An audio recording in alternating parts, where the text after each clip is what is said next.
Welcome to Penrose Learning, where we make understanding easy. You start by opening Settings and navigating to Sound.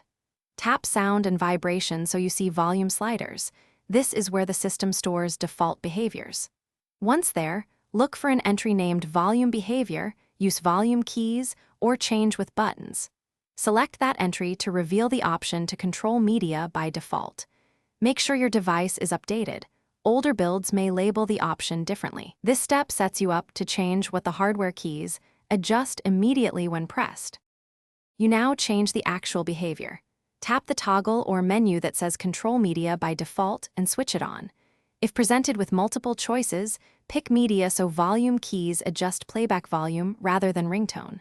Once selected, press a volume key to confirm the slider shows Media.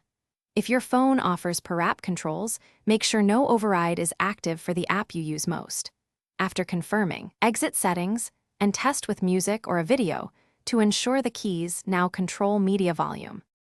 Finish by testing.